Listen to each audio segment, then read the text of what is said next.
আসসালামু আলাইকুম। আপনারা সবাই কেমন আছেন? আমিও আল্লাহর রহমতে ভালো আছি। আমার ভিডিওটি কাছে কিংবা দূরে, দেশ কিংবা দেশের বাইরে যারা দেখছেন তাদেরকে অসংখ্য ধন্যবাদ। দেখেন বৃষ্টির কারণে ছাদে কত পরিমাণ পানি জমেছে, পানিগুলো পড়ছে। আর এদিকে মানবী দাঁড়িয়ে আছে, পানি কখন ধরবে। তো ওকে নিষেধ করছি বারবার পানি যেন না ধরে। এদিকে শাশুড়ি মা কাঁঠাল নিয়ে বসে পড়লো কাটার জন্য। কাঁঠাল তরকারি নাকি খাবে শাশুড়ি মা। তো এটা হচ্ছে বৃষ্টিতে পড়েছে, ঝড় বৃষ্টি এত পরিমাণে হয়েছে, গাছ থেকে কাঁঠালই পড়ে গিয়েছে। তো এই কাঁঠালটা রান্না করব। এদিকে আমার শাশুড়ি মা বলতেছে যে দাও আমি এই কাঁঠালটা কেটে দিই। তো এদিকে এত পরিমাণে কষ কাঁঠালের ভিতরে। তো মা কিছুক্ষণ পর পর কষগুলো মুছে নেয়। এই যে দেখেন কাপড় দিয়ে মুছে নিচ্ছে কাঁঠালের কষগুলা। খেতে কিন্তু ভীষণ মজা, যতটা কষ্ট করতে হয় কাঁঠালের পিছনে, খেতেও বেশি এত মজা কি বলবো, যতটা কষ্ট তত মিষ্টি। এদিকে হচ্ছে আমার শাশুড়িমা পিস পিস করে কেটে নিচ্ছে এই কাঁঠালটা। এই কাঁঠালটা হচ্ছে দুই ভাগে রান্না করা হবে। এক ভাগ হচ্ছে সিদ্ধ করে তারপর বেটে, আর এক ভাগ হচ্ছে ডাল দিয়ে রান্না করব আজ। তো আমার বড় নানাস নাকি ডাল দিয়ে রান্না করেছে, এত মজা লেগেছে। তো ভেবেছি যে বড় নানাসের মতো রান্না করে খাবো। তো এদিকে আমার শাশুড়িমা কেটে কুটে দিচ্ছে। মা বলতেছে যে এটা খালি সিদ্ধ করবা, সিদ্ধ করে তারপরে রান্না করবা।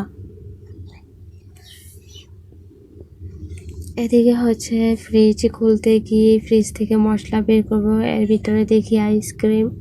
তারপর মন চলো যে একটু আইসক্রিম খাই, ঠান্ডা তাও খেতে ইচ্ছা করছে, তো বাড়িতে নিয়ে আসলাম।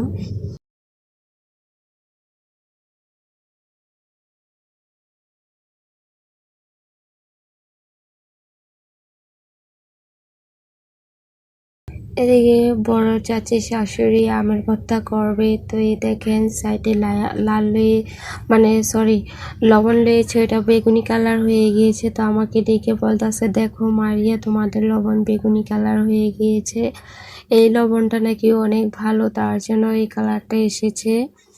তো আমের ভর্তা ওনারা সবসময় আমের দিন বানিয়ে খায়। আমি তো কোনোভাবেই মুখে দিয়েও দেখি না কেমন লাগে। আমার চাচি শাশুড়ি আমের ভর্তা বানিয়ে আমাকে বলতেছে মারি একটু খাও। আমি বলতেছিলাম না কাকি, আমার কাছে টক জিনিস ভালো লাগে না। দাঁত শিরশির করে বলতেছিল যে না চিনি দিয়েছি। আমি বলতেছিলাম যে না, চিনি দিলেও আমার কাছে ভালো লাগে না। যাই হোক, এদিকে আপনাদের সাথে কথা বলতে বলতে গরম মশলা, আদা বাটা, রসুন বাটা, স্বাদ মতো লবণ, হলুদের গুঁড়া, মরিচের গুঁড়া দিয়ে মশলাটা কষিয়ে ডালটা আগে কষাবো মশলার ভিতরে, কষিয়ে তারপর কাঁঠালটা দিব।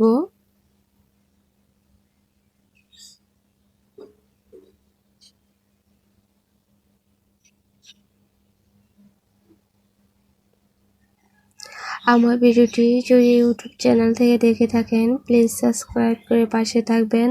আর পুরাতন আপু ভাইয়াদেরকে অসংখ্য ধন্যবাদ। তো এই যে কাঁঠালটা দিয়ে নাড়াচাড়া দিয়ে দিচ্ছি, ডালের সাথে মিক্সড করে নিচ্ছি। নাড়াচাড়া দিয়ে কিছুক্ষণ কষিয়ে যে পরিমাণ মতো ঝোল দিয়ে দিলাম।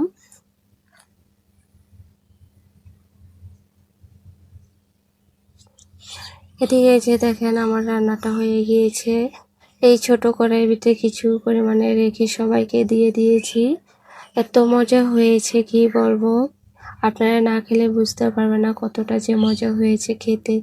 আজকের ব্লগ ভিডিওটি আপনাদের কাছে কেমন লেগেছে সবাই কমেন্টের মাধ্যমে জানাবেন। আজকের ভিডিও এ পর্যন্তই। আল্লাহ হাফেজ।